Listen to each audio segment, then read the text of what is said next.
Beans okay beans carrot ಈ ತರ ಚಿಕ್ಕದಾಗಿ ಕಟ್ ಮಾಡ್ತಿರೋದು ಯಾಕೆ? ಯಾಕೆಂದರೆ ಟೇಸ್ಟ್ ಆಗುತ್ತೆ. ಇದು ಮಗುಗ ಅಥವಾ ನಿಮ್ಗೆಲ್ಲರ್ಗ? ಮಗುಗೂ ನಿಮ್ ನಮಗೆ ಸ್ವಲ್ಪ ದೊಡ್ಡದಾಗಿ ಮಾಡ್ತೀವಿ, ಮಗುಗೆ ಸ್ವಲ್ಪ ಸಣ್ಣದಾಗಿ. Okay okay okay done. ಇದಕ್ಕೇನು ಹಾಕ್ತೀರಾ? 1 ಸ್ಪೂನು ತುಪ್ಪ. ಓಕೆ ಸಾಸಿವೆ, ಯಾಕಂದರೆ ಮಗು ಅಂದಿದ್ದಕ್ಕೆ ಸ್ವಲ್ಪನೇ ಸಾಸಿವೆ ಅಲ್ವಾ?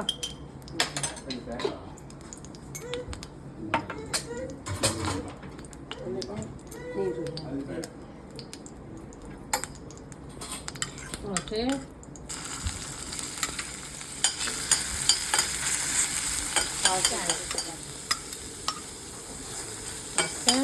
ಚಾಪ್ ಮಾಡ್ಕೊಂಡು ದೆನ್ ಬಟಾಣಿ. ಸಣ್ಣ ಮಗು ಆಗೋದ್ರಿಂದ ನನಗೆ ಸಣ್ಣ ಕಟ್ ಮಾಡಿದಂಥ ಬಟಾಣಿ.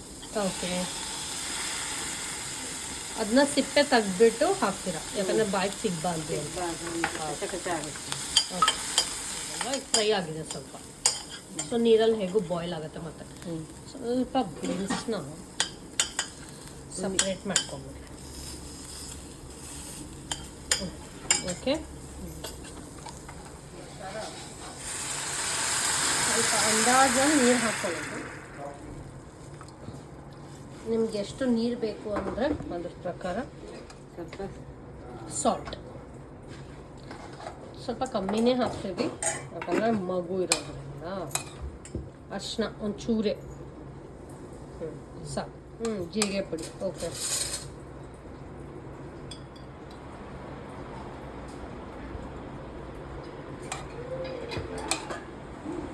ಆಲೂಗಡ್ಡೆನ ಸಹ ಹಾಕ್ಬೋದು. ಓಕೆ, ಸೊ ನಾವು ಇಷ್ಟು 3-4 ಚಮಚ ಸೈಜ್, ಈ ಚಮಚದ ಸೈಜು 3-4 ಸ್ಪೂನು ರೋಸ್ಟೆಡ್ ವರ್ಮಿಸ್ಲಿ ತೊಗೊಂಡಿದ್ದೀವಿ.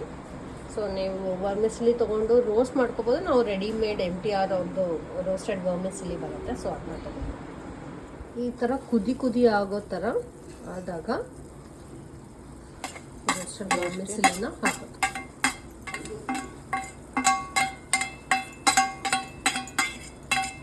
ನೀರಿನ ಪ್ರಮಾಣ ಜಾಸ್ತಿ ಅನಿಸ್ತಿರ್ಬೋದು, ಬಟ್ ಮಕ್ಕಳಿಗೆ ಸ್ವಲ್ಪ ನೀರು ಕೊಡೋದ್ರಿಂದ ಅವ್ರಿಗೆ ಈಸಿಯಾಗಿ ತಿನ್ನೋ ಥರ ಆಗುತ್ತೆ. ಮುಚ್ಚಿಡಬೇಕು 5 ನಿಮಿಷ. ಸೊ ಇದಕ್ಕೆ ಟೊಮೆಟೊ ಏನೂ ಹಾಕಲ್ಲ, ಟೊಮೆಟೊ ಬದಲು ಲಿಂಬೆ ಹಣ್ಣು ಲೆಮನ್ ಸ್ವಲ್ಪ ಕೊತ್ತಂಬರಿ ಸೊಪ್ಪನ್ನು ಹಾಕ್ಬಿಡ್ಬೋದು ಈ ಸ್ಟೇಜಲ್ಲಿ.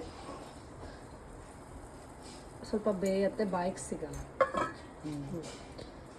ಹಾಕೋರು ಕಾಯಿ ತುರಿನ ಸಹ ಹಾಕ್ಬೋದು. ನಾವು ಕಾಯಿ ತುರಿನ ಇವತ್ತು ಬಳಸ್ತಾ ಇಲ್ಲ, ಬಟ್ ಯೂಶ್ವಲಿ ಹಾಕ್ತೀವಿ. ಓಕೆ, ಪಾರ್ಟ್ 2 ಅಲ್ಲಿ ಈಗ ನಾವು ದೊಡ್ಡವರಿಗೆ ಸಹ ಮನೆಯಲ್ಲಿ ಯಾವ ಥರ ಶಾವಿಗೆ ಉಪ್ಪಿಟ್ಟನ್ನ ಮಾಡ್ತೀವಿ ಅಂತ ತೋರಿಸ್ಕೊಡ್ತೇನೆ. ಹಾಗೆ ಪಾರ್ಟ್ 2 ಅಲ್ಲಿ